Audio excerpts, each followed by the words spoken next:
My name is Sam. I'm Mike's best man, and before I start, I just want to tell you that we got our suits tailored, and when mine came in, the pants were a little snug around the waist. And when I asked Mike what I should do, he told me, why don't you go for a jog?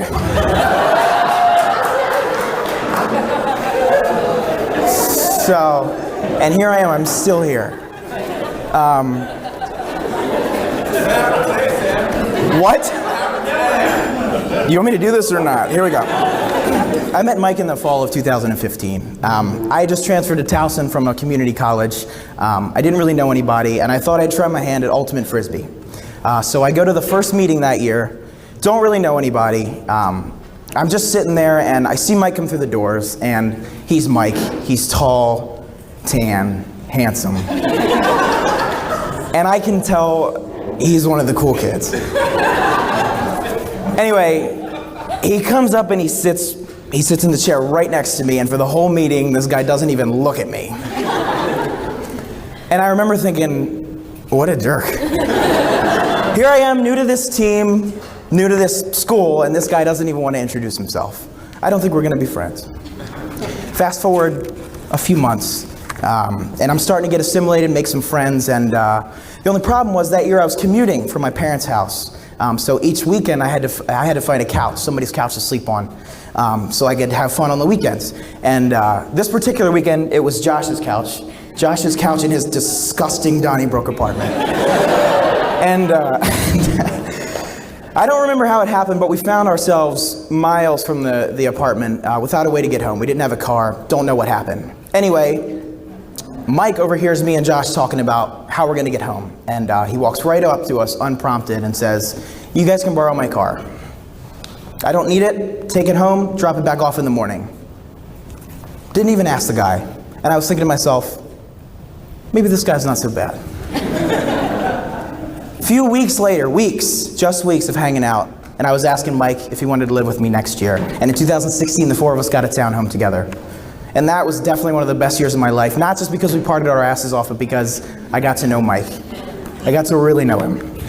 There were days I couldn't wait to get home from class so we could watch the next episode of Boardwalk Empire, or play quarters, or grab a burger at Five Guys. I always had somebody to talk to, somebody I could reason with, and he was always checking in with me. Hey, do you need a ride to class? Do you want to make dinner tonight? Hey, do you mind driving me to patient first because I broke my ankle last night and I don't know how it happened. Oh, sorry, it's a frisbee accident. Yeah, right, all right. Oh, Lord, sorry.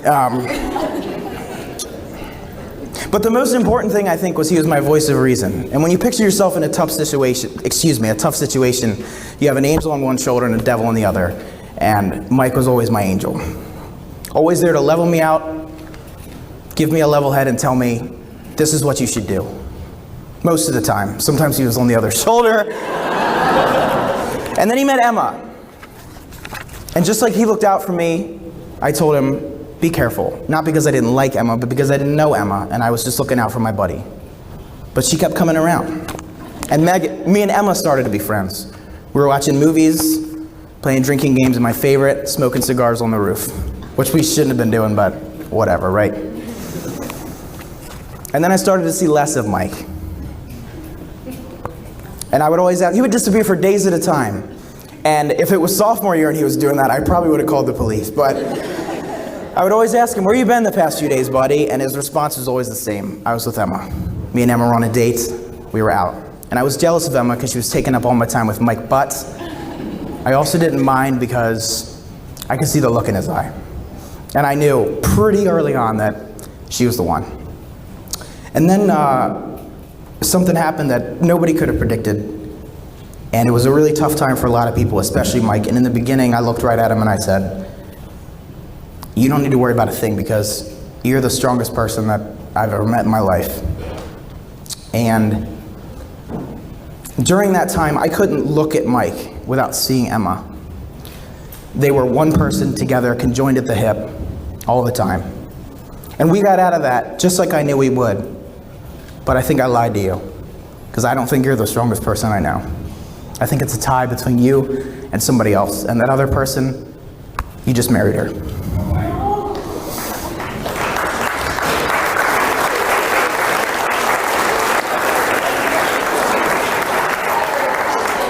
Nothing comes between those two.